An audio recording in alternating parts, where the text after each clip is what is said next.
Straight in, Let's go straight into a 90-day total, and then we'll get into the actual episode itself. But I found it quite fascinating because you said you put on your grid months or years ago, it's like your old 90-day totals. Okay, I'm giving a year's worth of Pepsi Max, right? Yeah. And people are like, I drink Pepsi Max. I want a year's worth of Pepsi Max.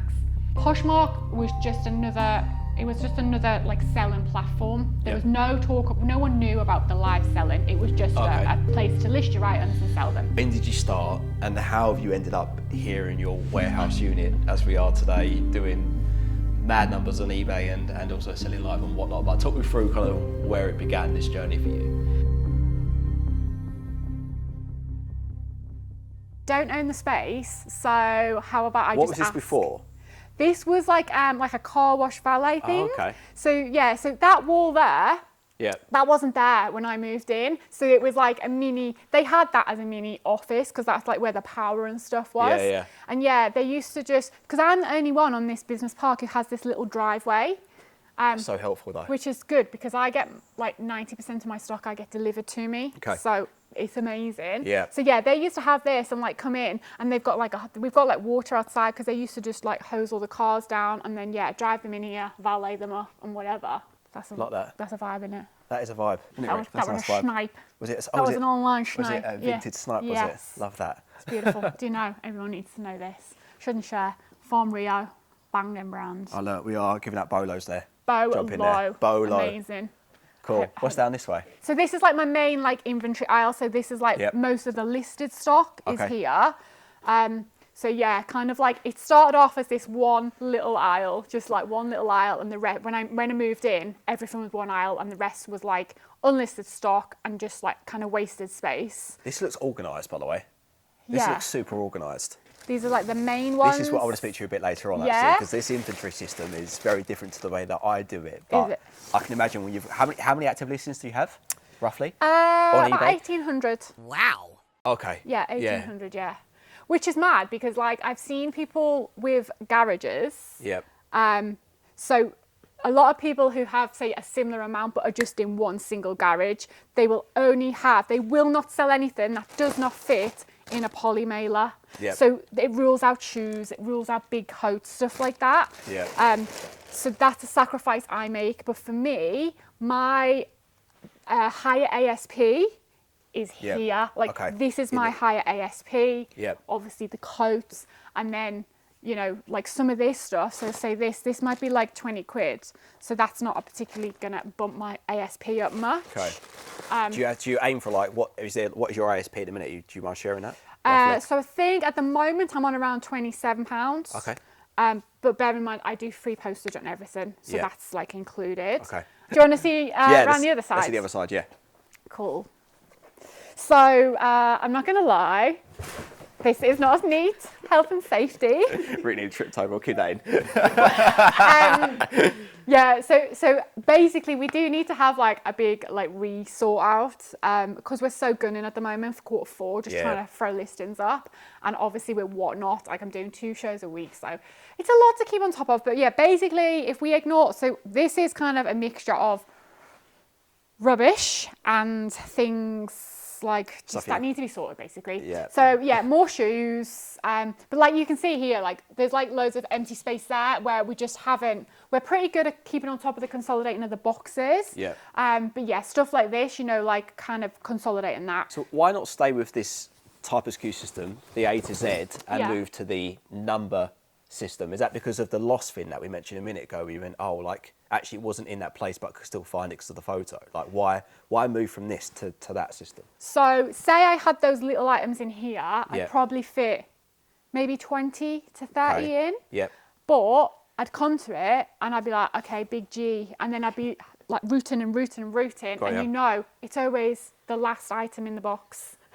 Yeah, I see what you're saying. You don't have to empty your box to find that one you want. Your one's already in number order, so it's basically beginning, middle, or back. I know exactly where it is. So I literally can go straight to it. So it's a time thing as well. Yeah, it saves so much time. Yeah. I didn't have a SKU system at all. Yeah. I just used to have a shelf, and you start off with one box, and then you add another, and then before you know it, you've got 20 boxes of stock, and you think in your mind, I know where that purple flowery dress is. do you really? Yeah. And like, I think that's where I got to the point where maybe I had like 20 boxes and I was thinking, I kind of know-ish where it is. Yeah. Shall I show you the office? Yes, yeah. So this is like the functional storage space. Okay. I know that is a pair of knickers there, don't worry, they are brand new. They are brand new with tags. Have you, because you can do a video on this, weren't you? This bit here. Have you released this video yet? No, I haven't, no. So I'll give you a loose overview. When are you looking to release this video? What of filming here? Probably soon because it's nice and tidy now. Brilliant, because it's going to come out in about 3 weeks' time. So All right. there you go. So I'll do this beforehand, yeah? Yeah. Okay. So yeah, that's kind of basically the functional storage space, and then anything like work-wise happens in here. So kind of the packing, so computer, obviously listings. An actual computer. Everything. An actual proper computer, not a laptop. Wow. I absolutely. Oh, does everyone ignore the dust, right? I absolutely love a standing desk. Yeah. I don't see many people with standing desks, but I love it. Yeah. Labels. Where are you actually packing the orders? So you go and pick them out here. Pick them out here, and then literally just kind of here. Just basically there. I'll basically do my labels. Okay. Yeah. Because I do my labels one by one. Yep. Just so there's like really? no room Okay. for error. Yeah. And you say you do your shows in here. Yeah. So literally this. So I used to just do them on the white wall. Okay. And then I just thought I want to change it up a bit and give it like a little bit of a vibe. So this is like this here is the angle for the show. I like it. That's cool. Before we get into the episode, first of all, thank you for taking the time and giving us an office tour as well. No and worries. of course, this is the Christmas episode. So, what hat do you want to wear? Green. You want to go green? All right, I'm going to go for the red one. Look at this one here, because Rick, you promised this is going to be filmed and edited and out before Christmas, yeah? Because otherwise we're going to look silly with Christmas hats on. There's Rick. There we go. Rick can wear his Put it Christmas on. hat. Rick, Good. you've got to put it on, make it. Good boy. All right. But we were just having a conversation offline about 90-day totals. So I thought it was quite interesting. Let's go straight into a 90-day total, and then we'll get into the actual episode itself. But I found it quite fascinating because you said you put on your grid months or years ago, it was like your old 90-day totals. Yeah. And there was a bit of a debate online about 90-day totals. I want to get your opinion on posting 90-day totals. Yeah, so basically, like when I started, so like years and years and years ago, when I started, I would every now and again like post my 90 day. And you know, it started off like I think the first ever 90-day total I posted was maybe like £300. Yeah. And then, you know, a few months later, and maybe it got up to £500, and then, you know, 6 months later, like, and it kind of stowed. Like, it wasn't like a religious thing that I did, but it just showed every time I posted a 90-day total, it showed it had gone up. Yep. So it showed obviously something was improving or whatever. And then, yeah, there was like a whole thing, and everyone was like all down and out about it. And I think what it is, I think it's interesting because there becomes a point, and I would really like to know what the point is when it's not acceptable to post your 90-day total to some people, right? Because when you're doing hundreds, it's fine. No one has a problem with that. And then when you post the 90-day total and it's 40 grand, people take issue with it. So where's the cutoff is what I'm interested about in. But yeah, I seen and loads of people were moaning. I thought, I'm not involved in this drama, like whatever. And I went and I deleted all my, you know, £200, £400 90-day totals. And then actually, I thought, like with various people I speak to and stuff, like I know like that the people who support me and the people who I class as my friends, like, they want to see that, like they want to see that I'm improving, that I'm growing, and you know I'm doing well. Or on the flip side, if my 90-day total drops, I will post that too, like, and I would say why. And the people who I respect their opinion, like they support that. So I thought, do you know what, like, why does it matter? And then I posted. I don't think I posted my 90-day total. I posted. It was like basically a chart where it shows your percentage of improvement. Yep. And I just thought, you know what, like, why does it matter? Like, to people who know me, I'm not the braggy type. Like, I'm not being like, oh, look at me, like, look at all this money. Because, you know, like you've said, people don't know like my cost of goods. People don't know how many things I'm listing. Like, you know, I could be paying £3,000 rent for all anybody knows. Like, and so it's all relative. But the way I see the 90-day total is it's a really good tool to like monitor your own growth, and that's how I use it. So I actually chart once a week. I actually go through and I write down all my sales. I've got like a diary, and I write Monday to Sunday. I'll go through and I'll write how many sales I had each day, how many listings I did each day, how many the sales, what it equates to like money wise. I'll go on the eBay report. I'll pull all the actual fees. I have a spreadsheet where I have like an average cost of goods, which I update every time I buy any new stock. And again, with my postage, I have an average cost for my postage. So I'll go through once a week, and actually I can tell you what the profit was for that exact week, and I'll write it down. Do you put that in your post? I think that's the piece that I've tried to do more recently. When I randomly post my 90-day totals online, and I try and give people my estimated cost of goods and my estimated average sales price to give people an idea of, okay, my profit margin is maybe $5,000 out of 15 grand as an example. Yeah. But I try to give people some context, because otherwise it's a random number on a screen, and new people in this game will look at that and go, oh, they're doing so much better. But in reality, you say you don't know all the other components of what's going on in the business. Do you try and add more context, or do you not feel like you have to? Maybe people watching go, why do I have to put context on? It's just my number. Yeah, I don't maybe put context. Like I say, I put like the percentages because it's like it shows the growth. And then I like to put that out there because for some people, they don't actually care. Like, so this is my thing. If you see something and you don't like it, scroll past it. Yeah. You don't have to look at it. Yeah. You don't like if you hate looking at people's 90 days and you see it, scroll past it. Don't even look at whose it is. Just scroll past it. But for people who think, oh, that's interesting, and I have done it before. So I have seen someone's 90-day total and it was double mine. And I know they are in the women's wear category and they sell similar clothes to me. And you know what? I messaged them and I was like, you are smashing it. How many are you, like, literally, I asked the question, how many are you listing a day? Like, what's your average sale price? What's your average cost of goods? Like, do you have any tips? Like, and, you know, blah, blah, blah. And they replied and they literally said, here's what I need to, like, here's what I do, blah, blah, blah. And it turns out the 90-day total was double mine. They were listing double than what I was doing. So right there, I have my answer. Yeah. I think the average cost of goods was slightly higher than mine, and their ASP was slightly higher than mine. So again, it's all like relative. But yeah, I just think if you don't like it, scroll past it.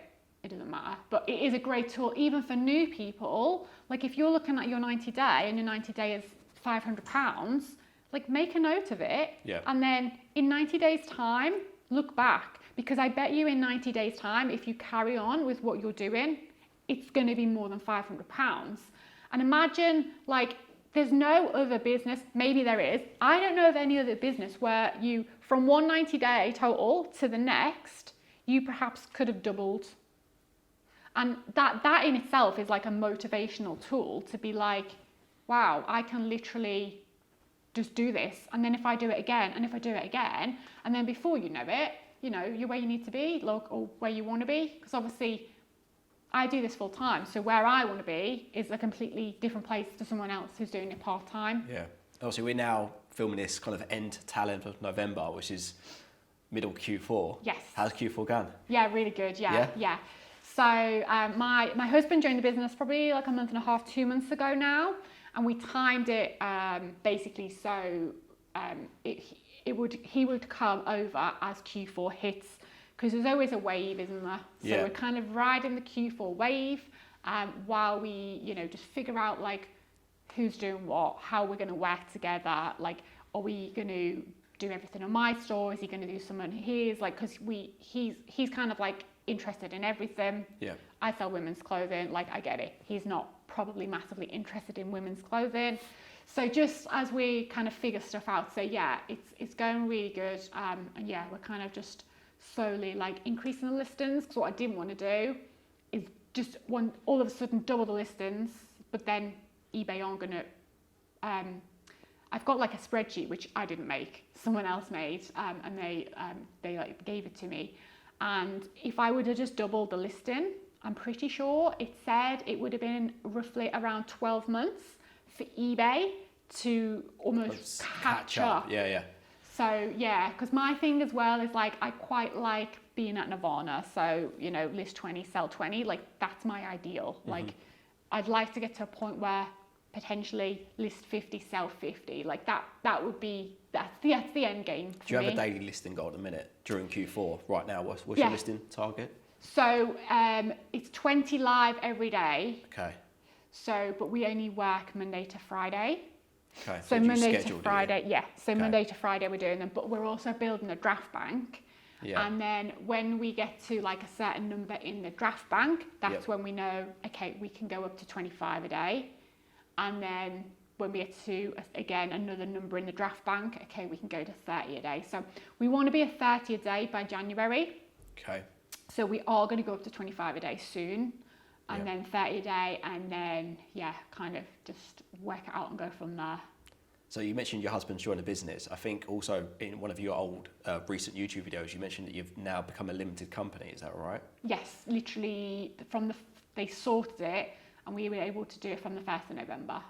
Can you talk us through and help the audience out with anyone that's maybe going through that process of maybe moving from a sole trader, like what I am, into maybe as they scale their business and as things grow and you want to take on staff and all that other things, is what that process looks like becoming a limited company. How did you find it? Are there certain things that people need to keep in mind, or certain tips or considerations that you don't mind sharing with the audience? Yeah, so I'm quite open in saying I have an accountant. Like I'm not clever enough to be able to know about that. So I had a chat with him. So I tend to have a chat with like the main, it's like an accountancy company.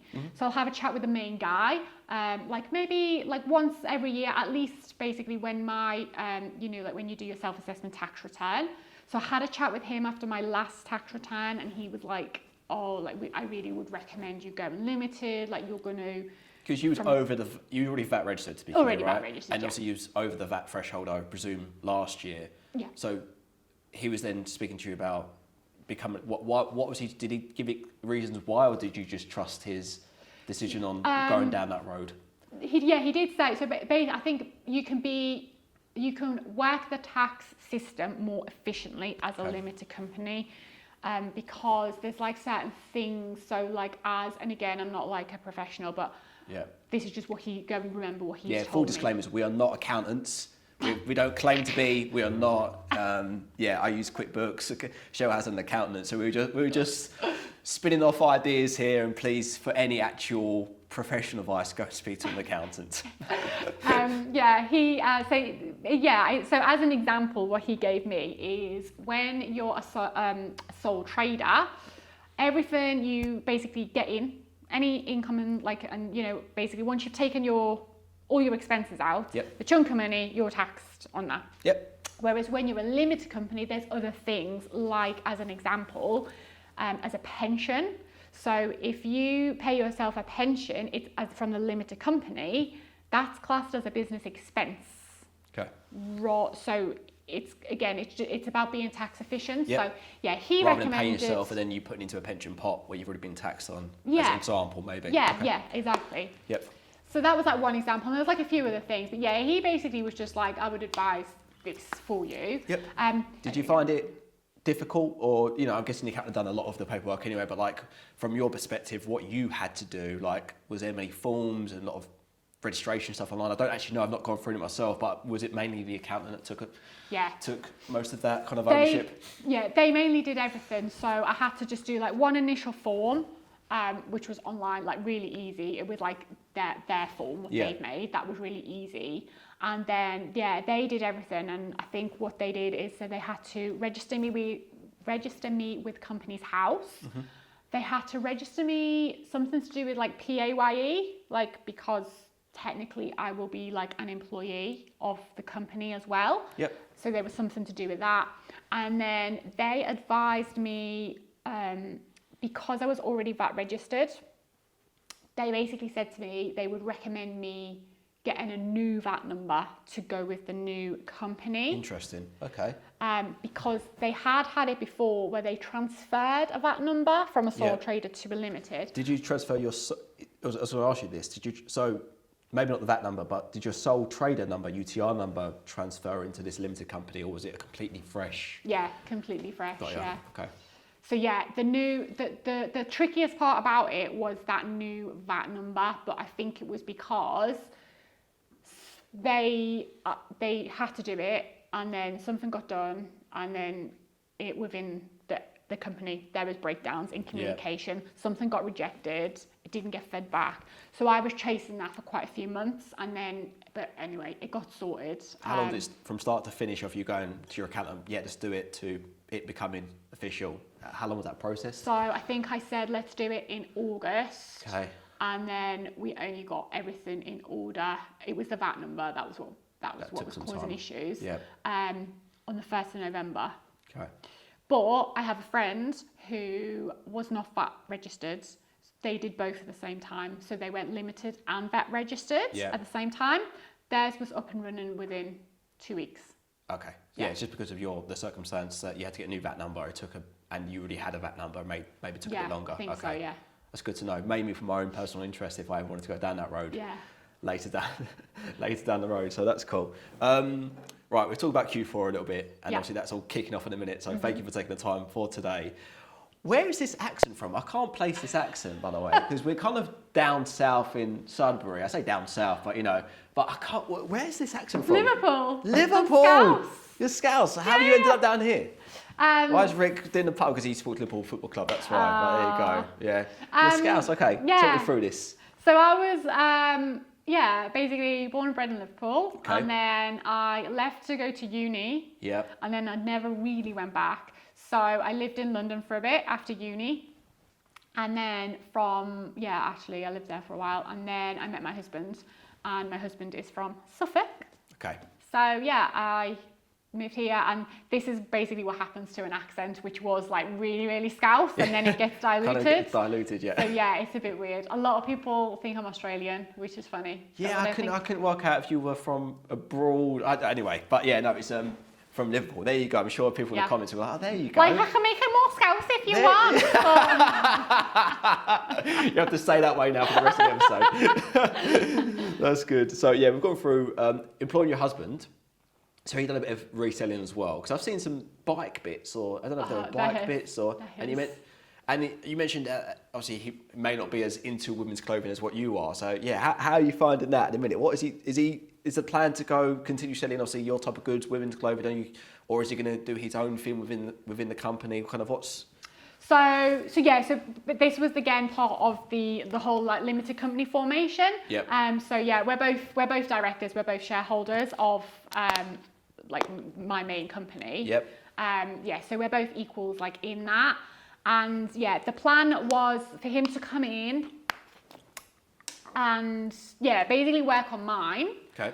But what we've been trying to do, because stock isn't like everywhere, and I'm also doing Whatnot, which he's got no interest in Whatnot, which is fine. So I think what we're going to do, again, we're still kind of thrashing it out, but I'm thinking he can help me be more efficient. So I would like to get to a point where I can come in and do 50 listings and 50 sets of photos myself in one day. Okay. But when people do that, like a lot of people who are doing those numbers by themselves, they have laundrettes and they have people ironing and they have other things happening behind the scenes. Yep. So I'm thinking if we could get to the point where he's maybe doing some of the prep, so my items are there and they're ready to go, and all I have to concentrate in my mind space is just listing and photographs, then that would be good. So we're currently working on, I'm trying to get him to like be more consistent with his store, because I'm a firm believer that... Are you going to have two separate stores still? Do you think that's the best way? Or? So we have two separate stores, as in on eBay, we have two separate stores. Okay. But again, on the advice of my accountant, we brought them in together. Same link to the same limited company. So it's one limited company, just two eBay stores. Oh, okay. So you can, I'm guessing you probably have 4 or 5. You could have as many eBay stores as you wanted, I guess, right? Yeah, I think you can. Because they're both in the same like limited company name. Got you. But he manages his, because I don't know nothing about, like you said, bike parts. I don't know nothing about that. So he manages his, like, I don't know because I haven't asked him, but like his ASP will be like high. Okay. But he doesn't get, like, it's not like he gets 5 sales a day. Like some days he'll get like maybe 4 sales, some days he won't have a sale. So yeah, we're trying to build his up to be more consistent. So for now, we are focusing on mine because we know mine has proven, it's proven that we can make the money that we need to make from mine. And then we're working on his, like literally just starting like consistently, just 2 a day. Do you know what he's going to be selling? Because obviously you're niched into women's clothing and footwear.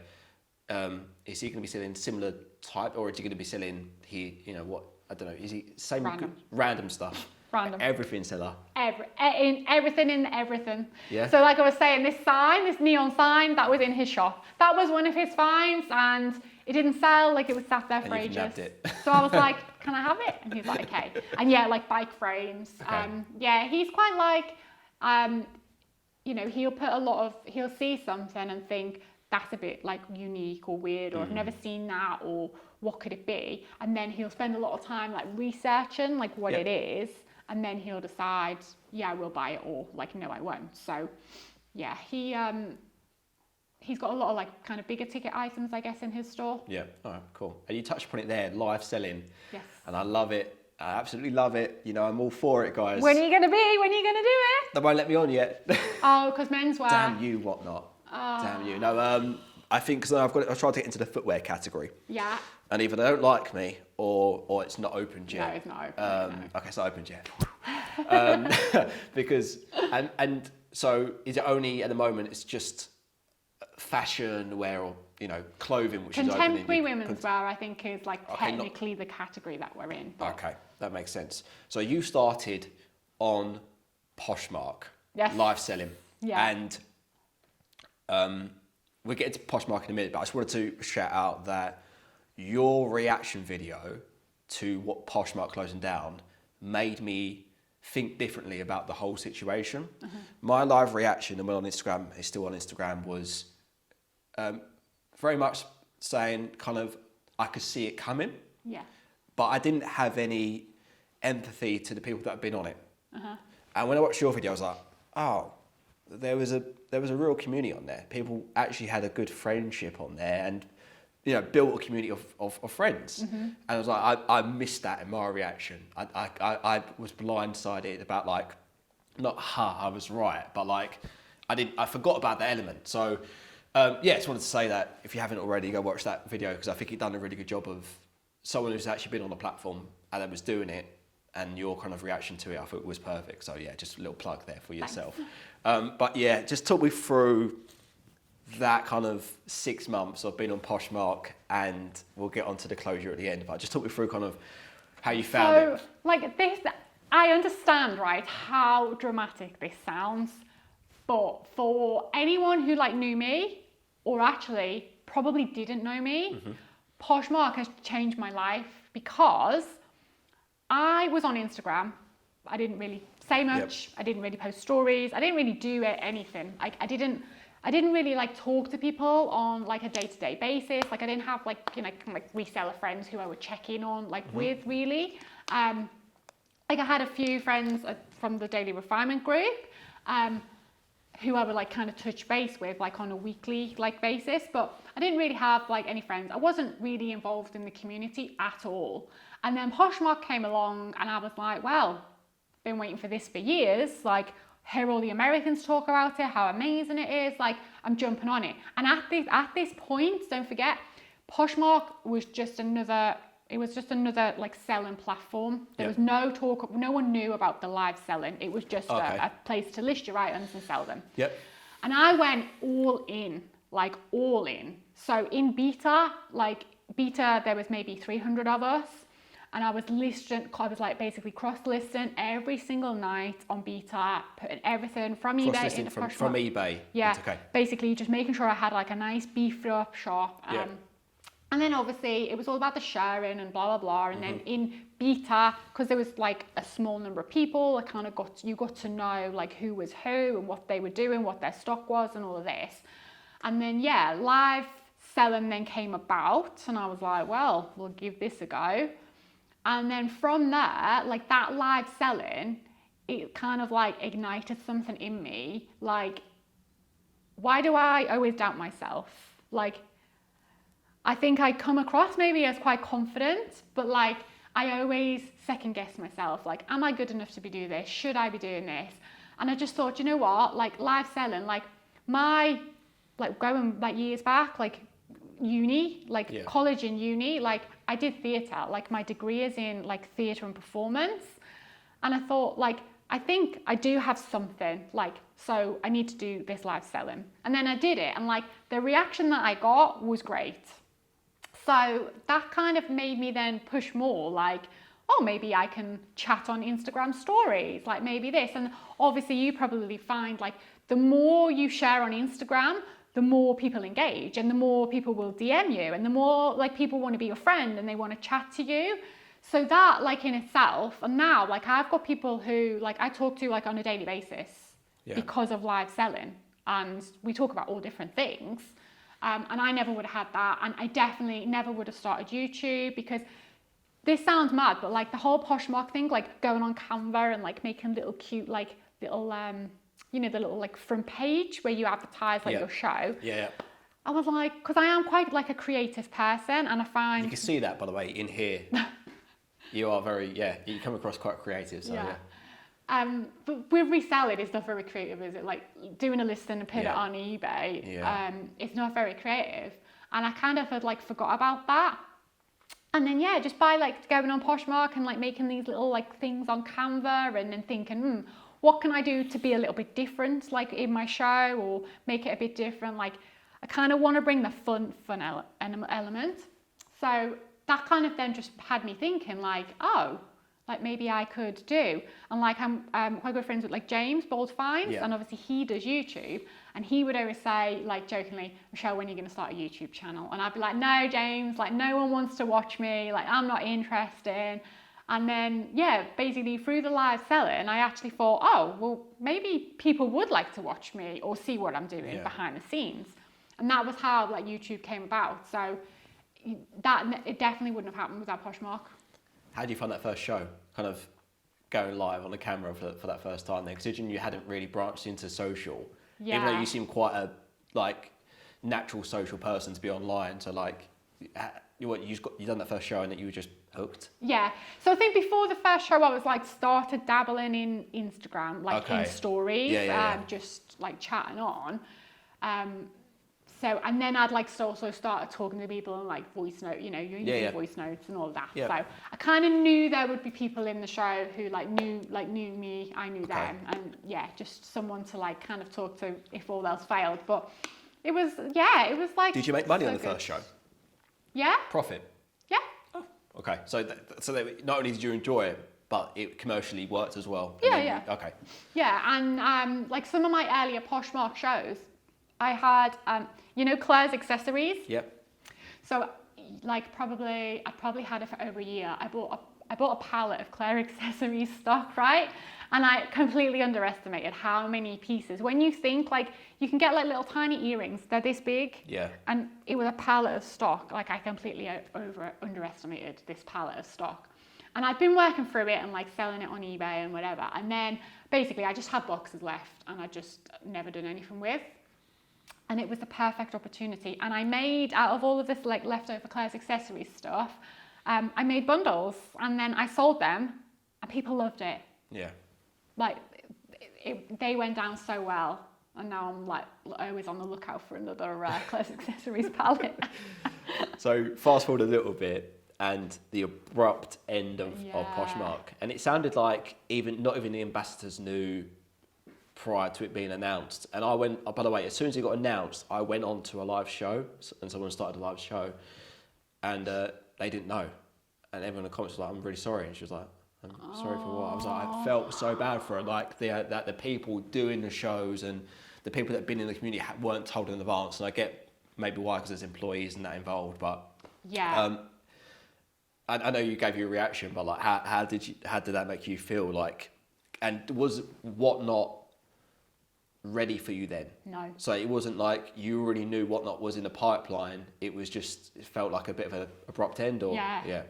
So yeah, like I didn't. So I guess when you send an email out in bulk to thousands of people, there's maybe a lag or something, because I didn't have an email.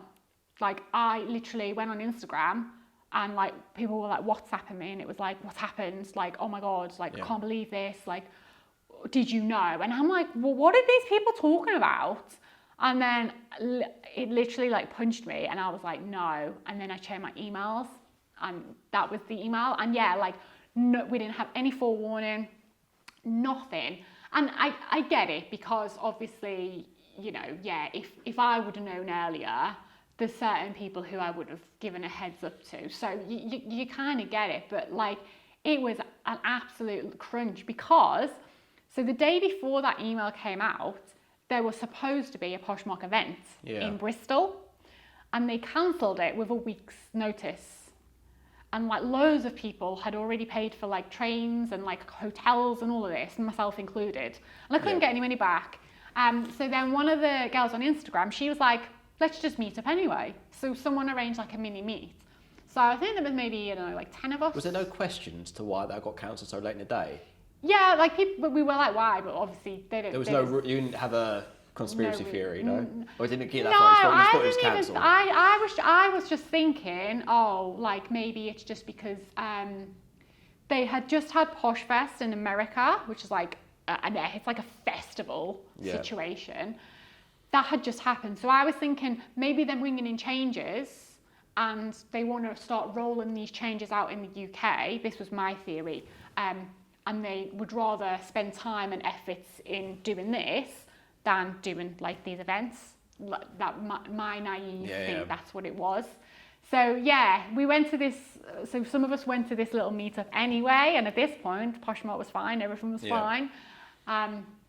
And I was there and like chatting, and I was like, yeah, like it's the future, like live selling, it's amazing, like oh, so exciting and all of this. And then the next day, I think I was actually on the train home, or had been here. Anyway, I was just like, oh my God. And I felt like such a fool, because literally the night before I'd been saying to people, live selling, it's the future, it's the future. And yeah, basically when Poshmark went, like I was crying, because I was like, that it, like there is no live selling anymore. And I know people were saying about Whatnot, but Whatnot genuinely was not open to clothing sellers. And I was even thinking, right, I'm going to have to learn about Pokemon. I'm going to have to teach myself about Pokemon, Pokemon cards, so I can go live selling, opening the Pokemon cards. Yeah. But luckily I didn't have to do that. What I admire though is, obviously there was a bit of they gave some notice right before, and I think you had some shows planned, and you basically done like Halloween, Christmas. I'd never heard of such a crossover in my life, but I thought that was brilliant. How did it go? I didn't get to see the show, so I apologise, but how did it go down? This Halloween, epic. Christmas. Like I think that, like as sad as it was, I think that probably will be like one of my favourite shows ever. Like I don't think you can top it, because I don't think you can top a Halloween Christmas combo. Special. No, what's in October. Christmas special. What's next? An Easter firework. Maybe. Yeah. I did a fireworks show. My first name show and Whatnot was a fireworks show. That was just purely because I was like, I'd had this Halloween show planned, and then I'd been like kind of sourcing, like as things have come in, I've gone, oh, that'll be really good for a Christmas show. So then I had this stuff, and I'm like, I'm not listing Christmas decorations on eBay. Like I'm a clothing seller on eBay. I sell clothes. Like I don't have time to list these Christmas ornaments. So I was like, well, what do I do? Like, and I just thought, let's just do it. And yeah, I loved it. I think people enjoyed it. And that brings me on more of a tactical thing now. So you seem to do a lot of themed live shows. Yeah. So like, I think you mentioned in the last video, like you had like a natural, like, I don't know, neutral kind of selection. And you talked about obviously a fireworks show, Halloween, Christmas show, and all that stuff. Like, how important, or is it not important, but why do you do themed shows? So I don't think it's important. Like some of the other like big sellers, like bigger than me, they don't do like theme shows. Okay. I just personally do it because for me, live selling is a form of entertainment. Like I want someone to sit there on a Sunday night and be like, I'm skint, got no money. Like, what's the point in going on Whatnot? I can't spend, I haven't got any money. I'm rinsed out for the month. And then they're sat there and they're like, well, I can either put EastEnders on or I can just go on Whatnot and just watch Michelle. I'd rather people come on Whatnot and watch me. So I like to make it like as fun as I can, obviously within reason. Like I am still there to sell stuff and make money, but I want people, even if people just come in and say hi and like get involved in the chat and they're not buying anything, like I still like that. That's like one of the whole elements that I like. So I just kind of go with the themes. And again, you can't have a theme like every show, but this'll have gone by then. Black Friday, I'm doing an all black show, as in all black clothes. That's going to be cool. So yeah, I don't know. I just like to think, and I think as well, it kind of like you can build up the hype a bit more. Like if you've got something, for me, if I've got something specific to talk about, then I can talk about it without being like salesy. Okay. Do you know what I mean? Yeah, no, it makes sense. And moving on to Whatnot now, and something I want to speak to you about is this tipping, I say culture, but this tipping element, right? Yeah. Which I browse through random shows, and same with TikTok as well. You can tip like certain emojis or something, right? But sometimes it's a bit strange, and I like to watch when things happen. And like I think the Luxury Picker's done a show recently, and there was someone come on and done a bit of dancing, and all of a sudden people were tipping. Oh yeah. Yeah, and I think maybe you tipped. I did. I was like, go on, Bethany. But also then I've started to see shows where people are not selling stuff, and they're doing some weird things. Nothing, adult. That must but be on TikTok. Yes, on TikTok. Yes, yeah. And people getting like it was a strange tipping scenario, and I thought that's odd. But in your world and Whatnot, like, talk me through this tip. I've never tipped before. What do you just do? It's like funny happens. Yeah. Or what? Okay. Yeah, I just do it all like say. So I think in America, obviously, Whatnot's so much more like established in America, and like you'll have like a business, say, and obviously for me, I am Shell Resells, and it's me, and hey, I'm on Whatnot. This is me. But for like the bigger companies in America, it will be like this is Doll's Kill, and it will be Laura on the stream. And in America, it would be like someone will say, hey Laura, do you have any jeans in a size 10? And she'll be like, hang on. And then she'll go and do it. And then basically that's kind of, I think it works a lot more in America because it's like you're tipping the streamer rather than the company, if you know what I mean. Yeah. So I guess it's like when you're working in a bar, like if someone, gives you good service, like you're still paying for your drink, so you're still paying for the item, but if they've gone, giving you a little cheeky wink or whatever, then you might give them a little few pounds. I don't know. So I guess that's how it works. But yeah, I think here, obviously, we all know tipping culture in the UK is very different compared to America. Yeah. But yeah, I mean, I will do it if someone's like doing something funny or whatever. In America, we were talking about this the other day. There's like people and they'll do like shots. So if someone tips them, they'll do a shot. Oh. So obviously they end up wasted by the end. I've never actually watched it. Yeah. But like if someone did that, because someone was saying to me I should do that, but I'd be dead after like it's not worth it for a $5 because I'd be on the floor. But like if someone did that, I would totally go into that show and I would totally tip them. Yeah.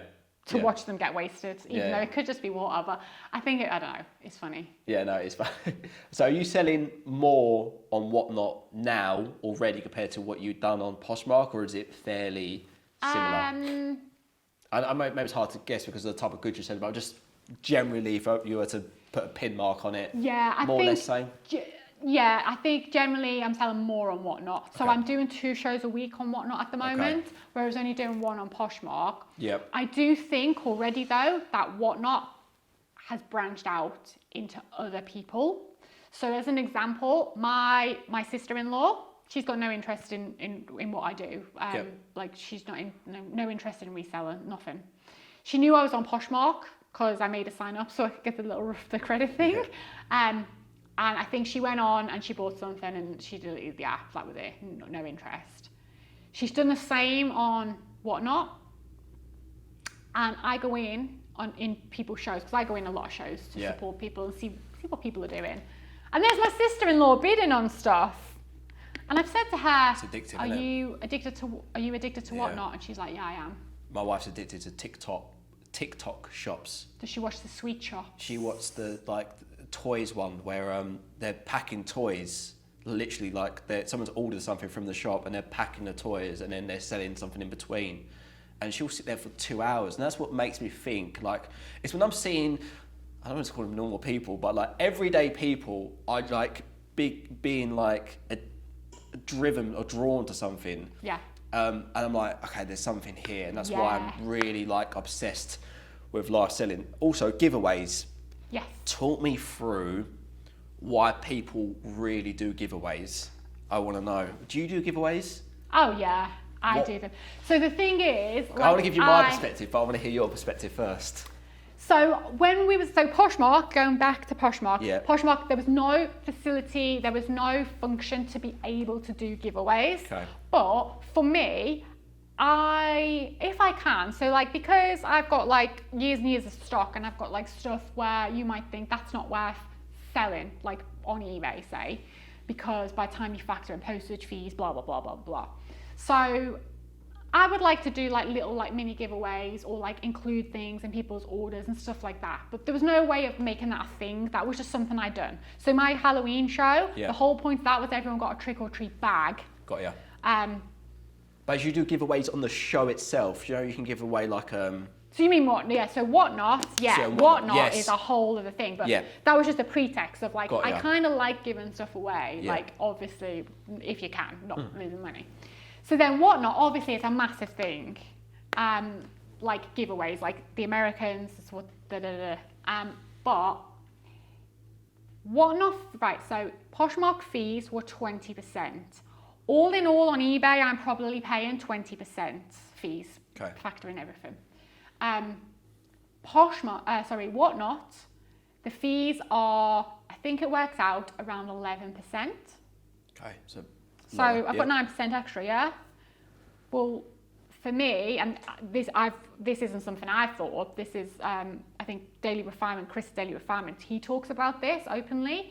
Like, you need to have a marketing budget. Like, if you was a company, like a high street company, you would have a marketing budget, and you would spend that on Google Ads, or leafleting, or whatever you want to spend that marketing budget on. Yeah. So I'm just thinking a giveaway, like, it's a marketing budget. So if I can say I can spend this much, and then you're going to get more people coming in, because the thing is, even if people come in and they're like, I'm not going to buy anything, I don't need women's clothes, I'm not going to buy anything. I've seen people do it. They come in and they're men, and I know them.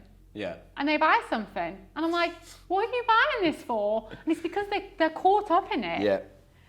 So it's to drive when you do a giveaway, does that drive new people into the stream in an algorithm? So Whatnot is algorithm based. Okay. I don't entirely know. I think it's to do with maybe like how many people are in your stream, like the interaction and stuff. Yeah. I'm not, again, it's a bit like the eBay algorithm. Does anyone really know? But I think Whatnot, they do work on algorithm because they will push certain shows out in notifications and not others. So there is something going on. Can't tell you exactly what it is. But yeah, I think if I put a thing, say, on like Instagram, I'm giving away this can of Pepsi Max. That's a really crap example. But then people are like, okay, I'm giving a year's worth of Pepsi Max, right? Yeah. And people are like, I drink Pepsi Max. I want a year's worth of Pepsi Max. So then they'll come and they'll be like, okay. And then they'll be like, well, I'll just sit here and I'll just wait for this giveaway because I might win it. Might win a year's Pepsi Max. Like, I'll be sorted. But then you're running something for £1. And they're like, that's only £1. Might as well just bid on that. Imagine if I could just have something for £1 and then I get a thing of Pepsi Max as well. Yeah. And then you only need a few people to think that, and then so ultimately it's attention, it's eyeballs. Yeah.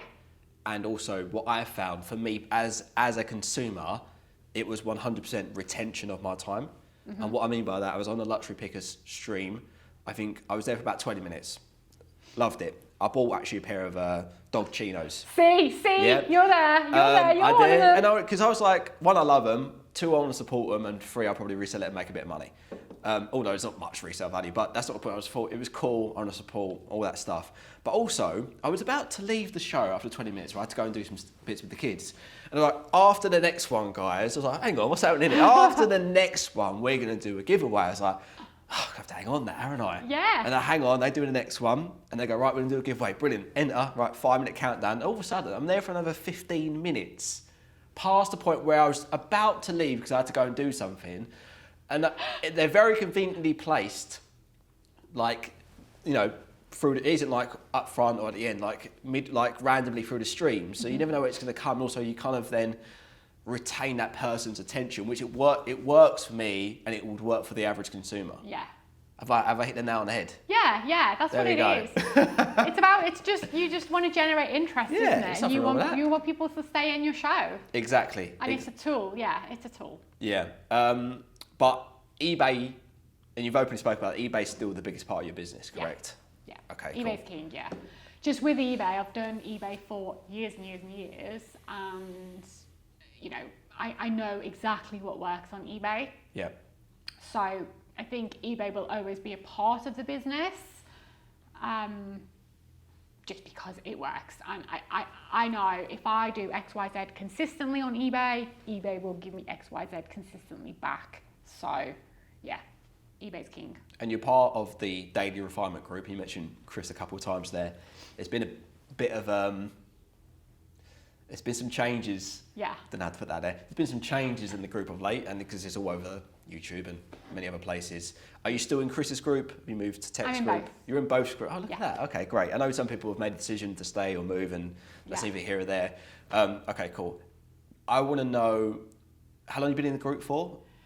When did you, roughly? January last year. So nearly a year. January last year or January this year? This year.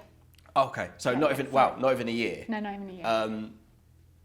What have you learned from that group? So I watch all the podcast episodes where they release kind of the 30-minute once a week, and I find it very fascinating. And I know James and some of the others, Luca, I think part of that group as well. And it is very, you know, to learn from the likes of Chris and Tech, it seems to be like, obviously they are, in my opinion, the goats of reselling. But yeah, can you just talk us and the audience through kind of maybe 4 or 5 key things which you've learned from that group, which you actually implemented and then you've seen results from? Like, what can you share with these guys? The secret sauce, the secrets of that group. You don't need to pay the £30.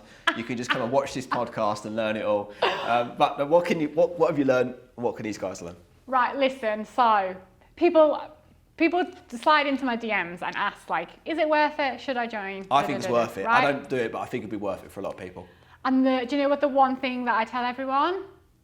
There is no secret sauce. The secret sauce, and if you listen, Tech always say it, you have to put in the work. Yeah. Like, and that's what it is. Like, there is no secret. Like, you have to work your butt off. Is it an accountability? Yeah, not even that. It's like team. like I don't really like say to people like make me accountable, because the thing is, before I joined the group, I consistently listed. Like, I think that I don't know how many I was doing a day, but I was consistent. I knew you had to be consistent. So that wasn't like a big thing to me. A lot of people, that is a big thing. Like, they come into the group and they're basically their number one thing is, I should be listening every day. And I know some other people who've spoken about this. Like, some people will maybe go to a boot sale on a Sunday and they'll go home and they will. Have you mentioned this? I don't know if you've mentioned it. Like, basically, say you pick up 20 things on a Sunday, you'll go home, process them, and list those 20 things on a Sunday. Yep. And then the rest of the week, you just go on like with your life, and then the following Sunday, you do it all over again. Yep. So your eBay, in terms of eBay seeing you working on the platform, like, you're there one day a week. Yep. So whereas rather maybe do I can't do the maths. 5 a day, 3 3 a things day, a yeah, day. Yeah. yeah.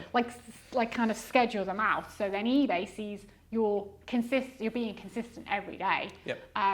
So I think a lot of people, that is the number one thing, like just list every day. Even if you have to put them in the draft bank, or you can schedule them, like there is a feature and the feature is free. I've heard horrors of this draft bank though. So I schedule what I use all the time, but I know a few people that have had a big draft bank and all of a sudden it's just randomly gone. Yeah. But I personally use schedule. Yeah. Do you use both though? Yeah, I tend to use both. Okay. But yeah, I know what you mean. It's probably safer to have them in scheduled, even if you schedule, like, say, I think, is it like 3 weeks max? I think it's about 3 weeks, yeah. So even if you schedule them out 3 weeks max, and then you go in and then, like, if you want to reschedule and bring them forward or, like, whatever. But yeah, I just think that, like, consistency, eBay likes the consistency. That's, like, the number one. The number two thing, like, the first thing I implemented when I joined the group was my SKU system, which we seen out there in the things. That it's so easy to pick from. And then what else? Like, I think tracking your numbers, like, I know it's boring, like, it's really boring, and you don't want to be spending like half an hour or an hour a week just tracking numbers. And Tech speaks quite openly about it. Like, Tech tracked his numbers for years, like an actual pen on a piece of paper.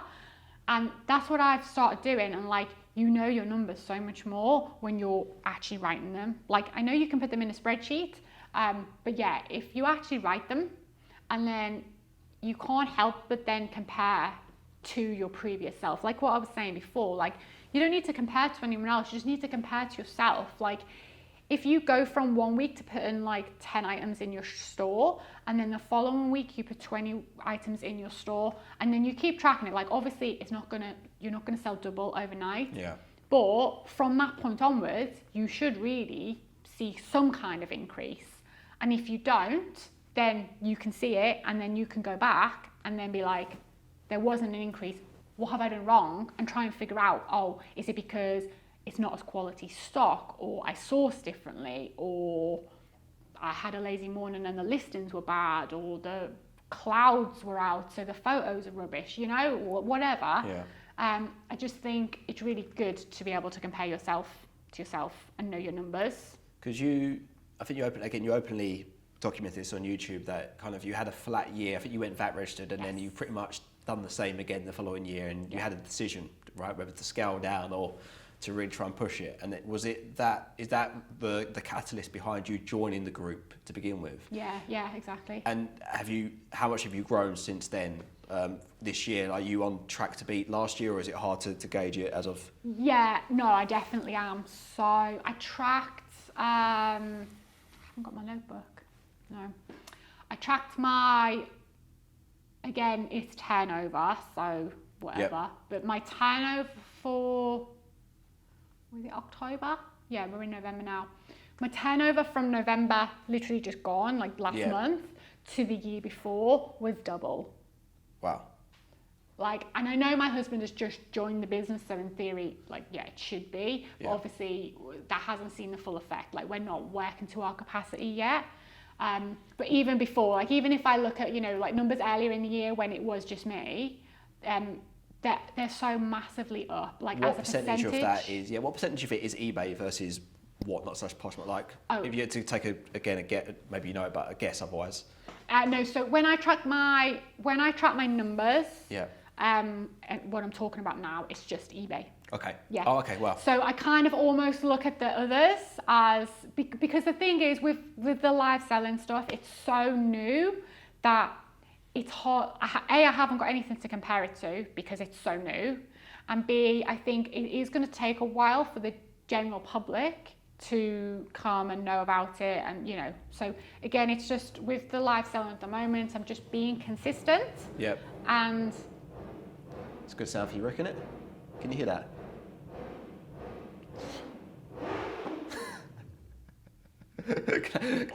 Good break actually. Can I grab a Pepsi Max? Is that all right? Yeah. What time are we up to, Rick? Sweet. oh my God, do you want one?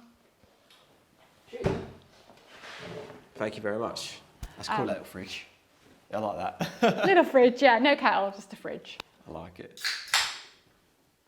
Has he stopped? There you go. He's gonna. Yeah, so it's about Sorry, him. just cut back in there. What was we speaking about?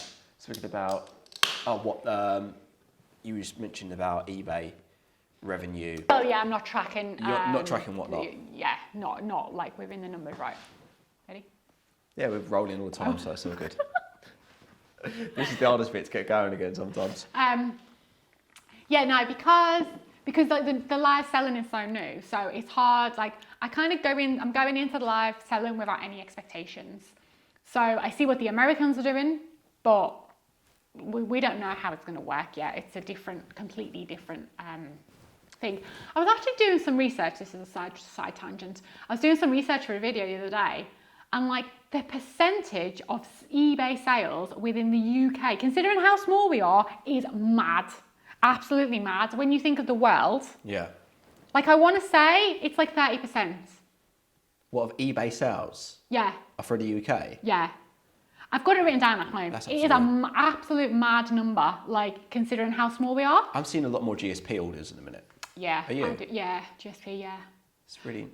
But that's what's interesting, like that, the number for like eBay, as in like traditional reselling or whatever. Yeah. That number's so big, so it's going to be interesting, like whether, you know, the live selling, whether that can be that thing that replaces that, if you know what I mean. Yeah. So only time will tell. So yeah, basically when I like look at my numbers, kind of like year on year and stuff, obviously, again, it's like the whole, you know, like the 90-day thing, like we were saying, like again, like with the 90-day, people don't see the numbers from Whatnot or, you know, any revenue like other places than eBay, in. So that's kind of how I do it. Like I just track eBay because eBay is consistent and I can compare myself to eBay last year.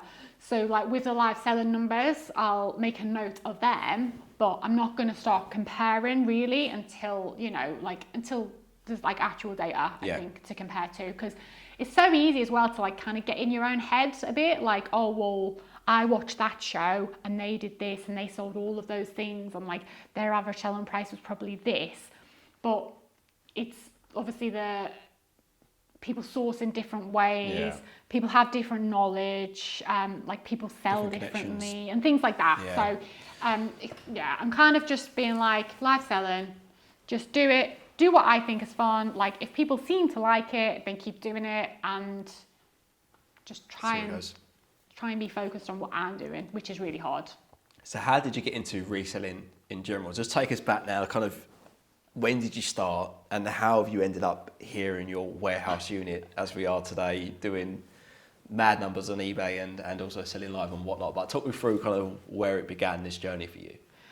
So I think I finished uni and then went travelling a bit and then came home and then I think Where did you travel, sorry? Just out of interest? Like New Zealand, Asia. Oh, I'll speak to Rick after this, you've done a bit of that.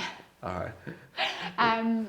So I did that and then I think I ended up back at home, like in Liverpool, you know, as you do when you go off and whatever. Sure. And then at the time, my mum was actually selling on eBay and she was basically selling things like to make jewelry. So like kind of meters of chain and like lobster clasps and like all of these little bits and bobs basically what you would buy individually and then make jewelry with. So I started, because I'm quite like creative, I was like, oh, let me have a go. So then I started like basically stealing her stuff and like making little like necklaces and little bracelets and like things like that. And then it was around, I mean, this is like the 90s. So this is like when like kind of all like the kitsch. Never heard it before. Kitsch? I don't know what we're saying. Kitsch. Kitsch. Like where it's all like wacky and like gumballs and acrylic stuff and all this. This was all in. Yeah. So I would basically just start like making stuff and then I would go on eBay and be like, oh, I want to try and find some of these like plastic charms. Okay. So I was basically making stuff, but then I was like, what am I going to do with this stuff, what I've made? And this is what I always have with everything I make. What do you do with it once it's made? So I was like, let me see if I can sell it on eBay. Yeah. And that was how it started. And that was amazing because I had one of these boxes, like a really useful storage box. It was about this big, and it had these like layers in, and I had everything in one box. Like my whole reselling business was in one box. And I did that for quite a few years, and like I got like my first proper job was being cabin crew. So really? I literally was able to like take it, like I moved down south for a bit, so I was able to take it, shove it under my bed, and then I would have like 3-day dispatch on. So when I was away, it was fine. I'd come back. Can you tell us who you worked for? British Airways. Oh really? BA? Yeah. Oh okay, cool. Yeah. And that was like amazing because it was just, you know, everything was there. It was no stress. Like it was just easy. And then I did that for quite a few years, and I wasn't making much money on it because when you think something would sell, I'd be like, oh, I'll have to make that. Like it was hassle. Well. Yeah.